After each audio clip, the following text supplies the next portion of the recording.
Welcome to the QuickBooks Installation and Setup, which is Module 1 of the QuickBooks Accounting Software Training Program. My name is LilianKatiso.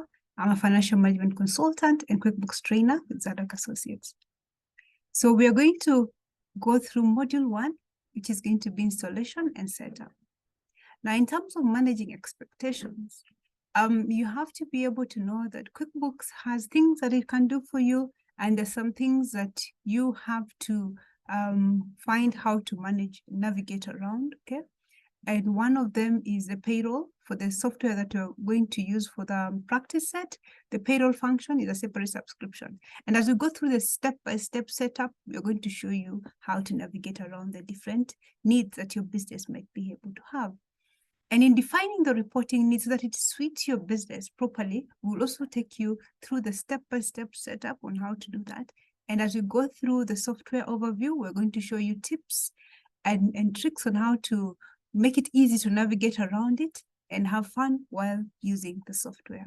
So I'm going to share my screen, the QuickBooks screen, for the installation and setup process so that I can take you through the step-by-step procedure of installation. Okay, I've now shared my QuickBooks screen to begin the installation and setup. I'm going to take you through the process step by step. Okay, so as you can see from the beginning there, it says let's get your business set up quickly. Of course, you can have an express start, okay, but you can also have a detailed start, and that is what I'm going to do, because the detailed start allows you to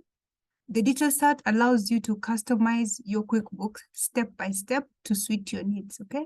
So instead of using the express start, okay, what you're going to do is you're going to do the detailed start. If you already had an existing company, then you just create a file based on an existing one. But if you want to have control of the fine details of your company setup, then we recommend that you use detailed start, and that is what we're going to use. Now, the beginning, so it has an easy step interview that it takes you through. So these are basic forms that you're going to use, and your progress is going to be shown as you go through the interview process. Shows you your progress, and of course encourages you that you are progressing well, but it doesn't take a lot of time. It takes 20 minutes to 30 minutes, depending on the level of detail that you want to put in. So at the beginning here, you're starting with the company name, okay? So assuming that we have, this is our setup company, let me call it setup company sample. Now the legal name is supposed to be the name that was legally registered with the registrar of companies, okay? Now, some people have the company name, which is what we call the trading name, that is different from the legal name. Now, the name that is going to show on your invoices and on your documents when you print them off QuickBooks is going to be the company name, okay? So the legal name, some people, their legal name is the same as the company name, and for some people, it's different. So assuming it's the same as the company name, you just copy and paste there. But if it is different from the legal name, then you type that and show the difference. Then on the street address, you put your street address where the business is located, because this is also going to show on your invoices, okay? Put the street address, the city, and the postcode. Now, this training is focused on companies in Uganda because that's where the program is being held. And therefore, you'll find that when you come down here, you're not going to find Uganda in the list, okay? So what you do then, you're going to choose other, okay? Choose other as the option you're going to use, okay? You'll not find Uganda in the drop down, but don't be discouraged. It's among the other countries that are not listed. Then you go ahead and you put your telephone number, you put your business TIN number, you put the email address of the business, you put the website of your business. All these ones are going to show up on your forms. Then we proceed on to next. Now, also, what you have to notice, QuickBooks has an asterisk. Asterisk means it's a required field, okay? So you cannot proceed. You see now here, the asterisk in this page is the company name, okay? Now, You cannot proceed to the next window if you've left any asterisk that has not been, a field with an asterisk that has not been completed. Now, the other ones that don't have an asterisk, it means that you can complete the num, or you can come back later on and complete that information. I had said earlier in the introduction that you can tailor QuickBooks to best suit the industry in which you belong, okay? So that way, it helps you to tailor a chart of accounts that is suitable for your industry.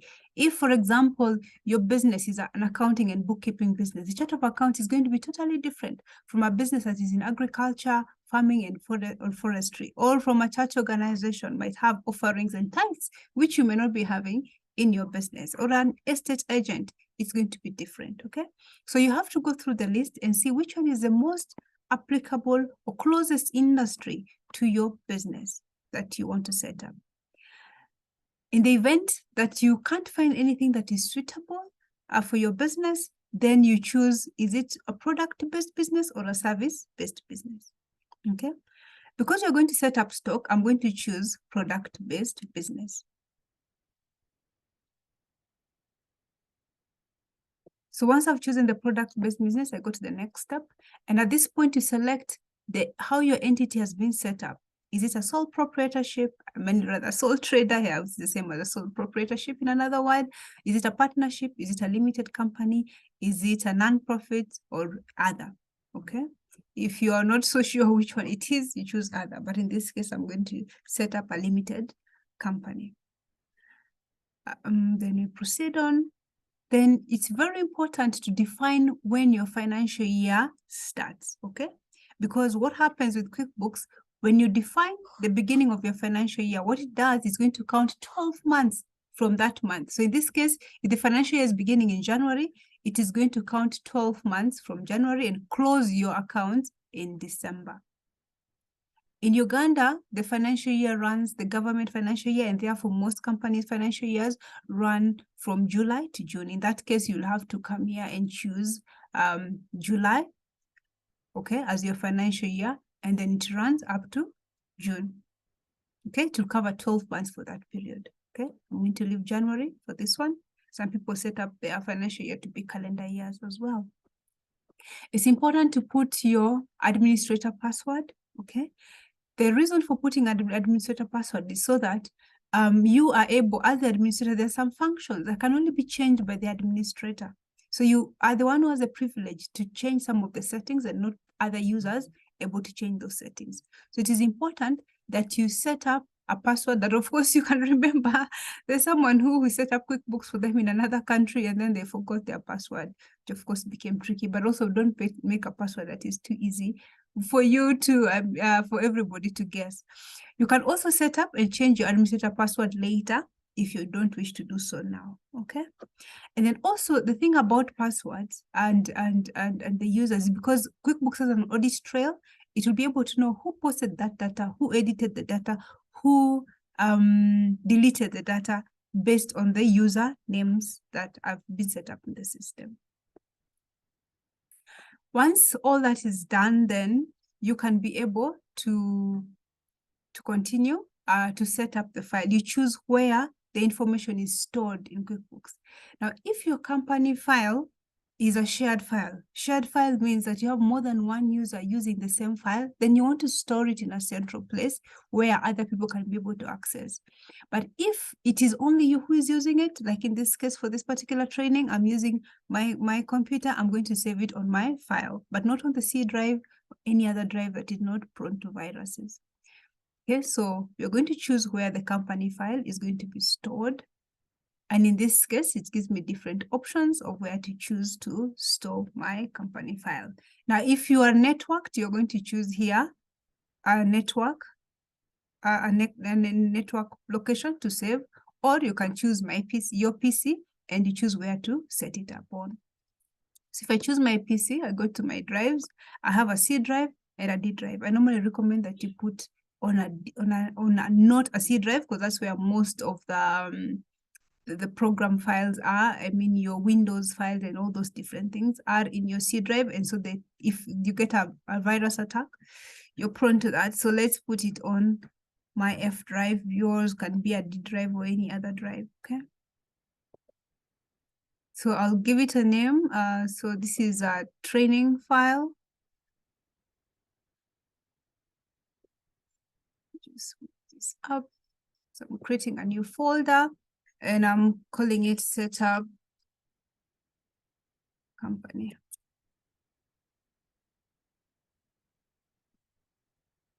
Okay, so this is where this folder is where I'm going to save my file there.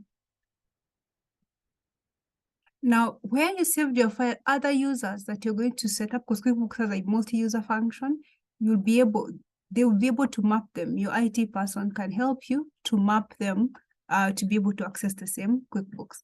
You can use a local area network to be able to access the file. If you have Wi-Fi, you can use that to access your files and be networked. Okay. Okay.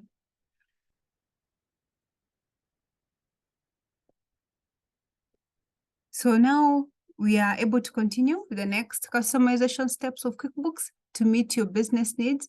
So we're going to look at your industry, what you sell, how and when your customers pay you, how you pay those bills. So with meaning you're doing accrual basis of accounting or cash basis of accounting. And so the easy step interview helps you to be able to add the features that are relevant to your business.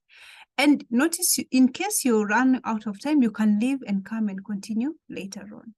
But for now, we are going to next. You choose if your business is a service business, product-only business, or it's both businesses. I mean, you have both products and services that you're offering. In this case, I'm going to go for both service and product business. Then you can choose to file VAT if your business is VAT registered. You can see based on the initial choices we made on the industry and the nature of business, it has recommendations of what you go for. But of course, you don't just follow each recommendation blindly. You read what it is all about and be able to do what? And be able to choose consciously what applies to your business, okay? So you choose whether it's VAT registered, it's a standard scheme or a flat rate scheme, when you're registered, VAT registration number, and all those different things. Now, what reporting method do you want to complete for the VAT return? Also that you choose in Uganda is usually accrual-based method of tracking VAT. And then you want to decide what do you want to create estimates in your QuickBooks? Estimates are like quotations and bids and proposals. So of course, if you're a service provider, you write proposals. If you're providing products, you write quotes or you do bids, okay? So it's recommended for your business that you can activate that. Then tracking customer orders in QuickBooks, you can be able to track the customer orders to be able to fill them later. So in case you don't have enough stock for the things that have been the clients want, your customers want, you are able to track the sales orders so that you can see how you're filling them and be ready to invoice your clients, okay? So we are going to opt for activating tracking customer orders. Then using statements in QuickBooks. So assuming that you offer things on credit, okay? So if you sell your products or services on credit, means that you issue invoices and people pay you at a later date. You want to be able to issue a statement to them so that they know the invoices that you've given them, what they have paid and what is outstanding. So we have activated that one as well. And then progress invoicing. This one happens if you do like contractual works or you do milestone-based invoicing or based on certificate of completion. So you can allow that to be able, you know, in this case, it's not recommended for your business because I chose that we are product-based business, but you can be able to choose any other option that you find is most applicable for your business. Managing the bills that you owe, okay? So if you want to be able to track your accounts payable, then you have to say yes to this option of tracking bills so that you can be able to track your accounts payable and know what is due, how many days is it due, and how you can plan, therefore, to settle it. Now, tracking stock is very, very important for you to be able to track your stock. If you do not activate this function, you'll not be able to track your stock. And in the stock tracking, you can choose both the component, the simple components of the final product that you're going to sell, or the final product. So which means you'll be able to track the components of the final stock that you're going to assemble to be able to sell. So we activate tracking stock as well. And then time tracking. Now, for people who use timesheets, you can activate the time tracking function so that you can be able to track the time for your contractors or for the people that you bill their time to your customers. You'll be able to track that and be able to bill that on the invoices. Do you have employees? Now, QuickBooks payroll function is a separate subscription, okay? So in this case, we're not going to go through that one because it is a separate subscription and not most people subscribe to it because of the difference in the tax regime that it uses, okay?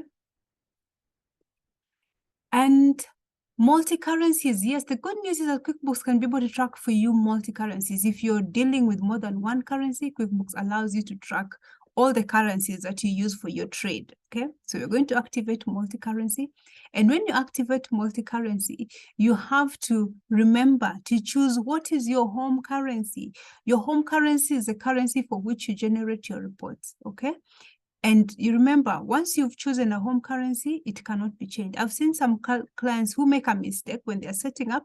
They say, yes, they're tracking multi-currency, and then they fail to customize home currency here. So imagine they're here in Uganda where you use Uganda shillings, but their accounts are showing British pound sterling, okay? As you can see, that's the default that comes on.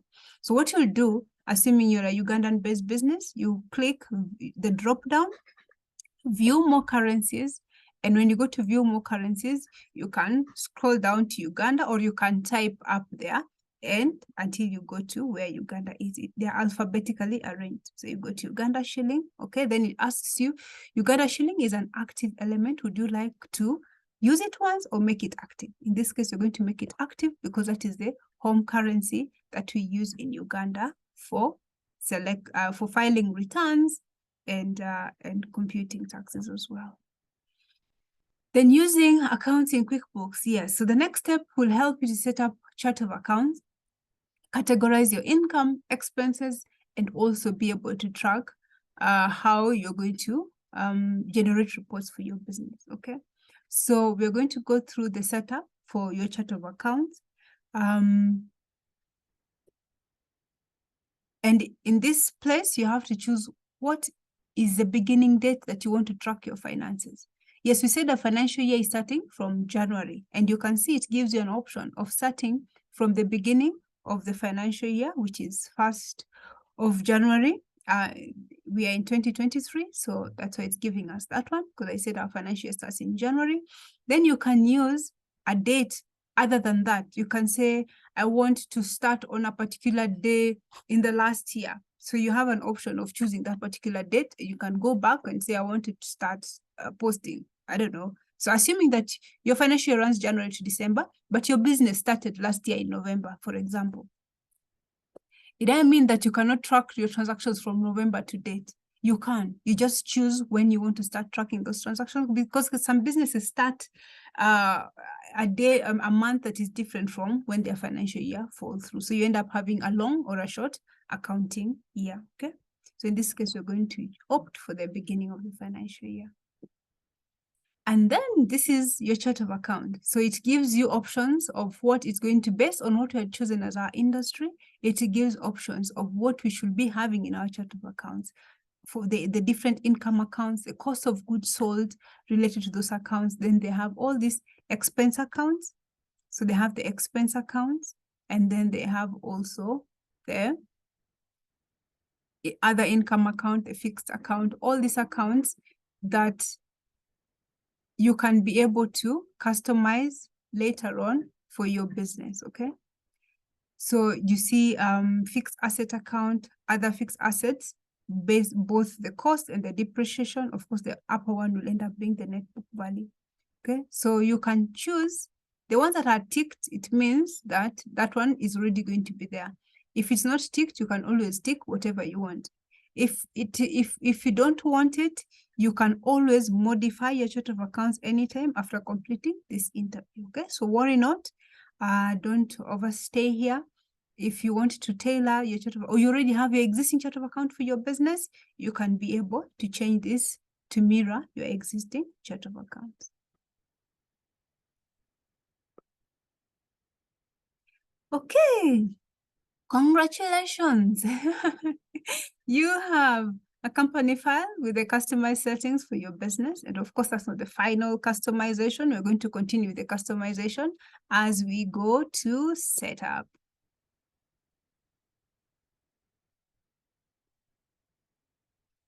Okay, so you just give it a few seconds to upload the different background screens, okay? And as it does, on the left-hand side of the bar, you just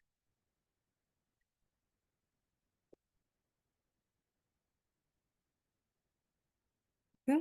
So on the left-hand side of the bar, there's a home page, okay? So that is the beginning of most of the different things.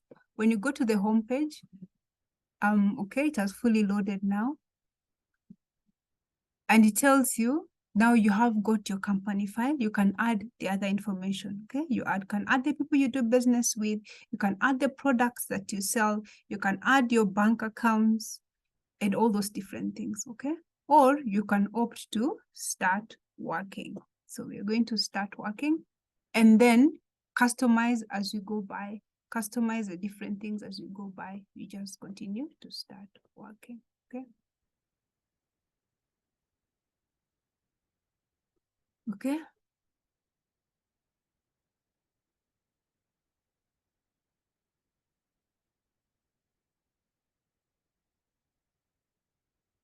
So this is the home page.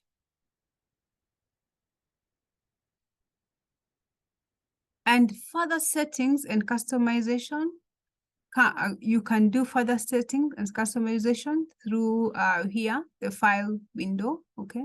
So the file window has different things that you can do. You can create a new company. Of course, if you want to go through the process that we've just done, you start with creating a new company and you go through the process that we have just done.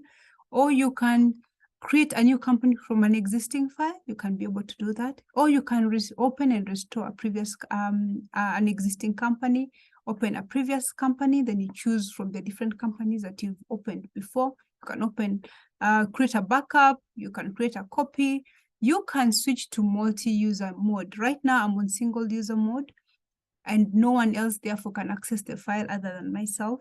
So you have to make sure that you switch to multi-user mode for other users to be able to access your file.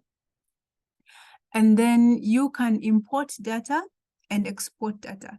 So importing data means that you can import Excel files, you can import IIF files, you can import, for example, your chart of accounts, you can import it from Excel to QuickBooks, okay?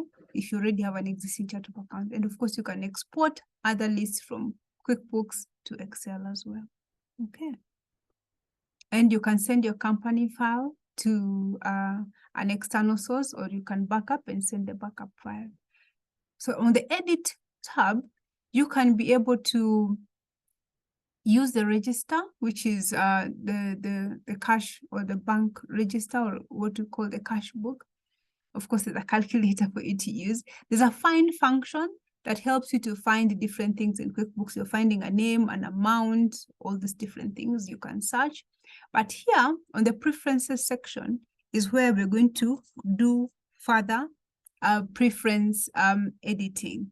Okay, if you want to customize your preferences further, this is where you go and customize your preferences further. Okay, we're going to go into that detail in the next module. Now, to wind up this module, I'm just going to take you through here, the homepage. Okay, so the homepage has, I hope you can be able to see the arrows. Let me just show you, highlight them for you to see the arrows that guide you through. So I hope you can see these different arrows. So they seem to be starting from here. Hope you can see an arrow going that, an arrow going up, an arrow going on your right-hand side in different places. So the estimates, as I said earlier, estimate is like what is it called? Estimates quotations, or that's where you get your proposals and your bids. You see, when you put the cursor on that icon, it opens up to tell you, this is where you create an estimate or a quotation and something like that. So someone asks you for a quote, okay? And you do not have sufficient products for what they have asked you for, then you can create a sales order, okay, to track the items that your customer has agreed to buy, okay?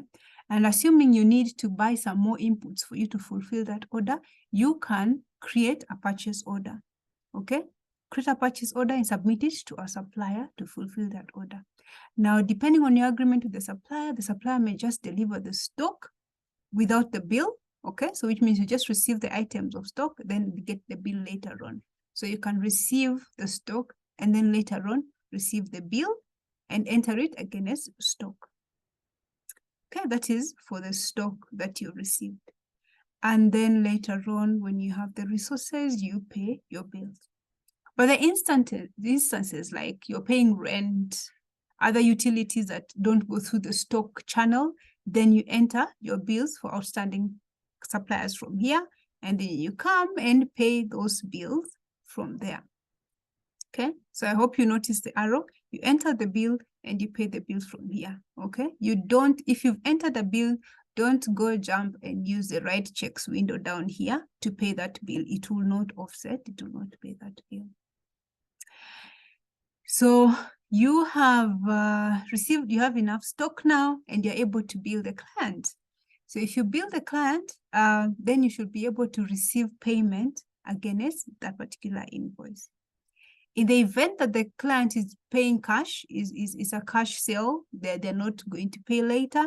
And then that means, therefore, you can create a cash sale. So a cash sale means that you're giving the client the product at the same time as when they are paying you. Now, both the money that you've received from the invoices that the customers have paid, all of them, you can come and record deposit. Okay, so you've seen the flow through up to there. You record you record the deposits. Once you've recorded deposits and other payments, maybe you made your cash payments as well, all this go into a current account register. This is what QuickBooks, this is the equivalent of a cash book in QuickBooks. And ultimately, at the end of the month, you do your cash book reconciliation. Okay. Other activities that you can be able to do, your chart of accounts is here. You can view, modify your chart of accounts from here. If you have stock also, you can access your key stock tasks from here. You can view the stock center. You can build assembly, which is aggregating stock items together for the finished product. And you can do stock adjustment as well. And you can also view and modify your list of the items and services that you're offering. Okay. So that is module 1, which is the installation and setup. Now we're going to go to the next module, which is defining the chart of accounts. Okay. So that's going to be a separate session, but this is the overview for the first session, which is the installation and setup. So you've seen the installation and setup, and you've seen the overview of how the setup is done. So we are going to take you through module 2, which is going to now define the different preferences and also be able to set up the opening stock and other details of QuickBooks. So thank you for watching module 1, and see you in module 2.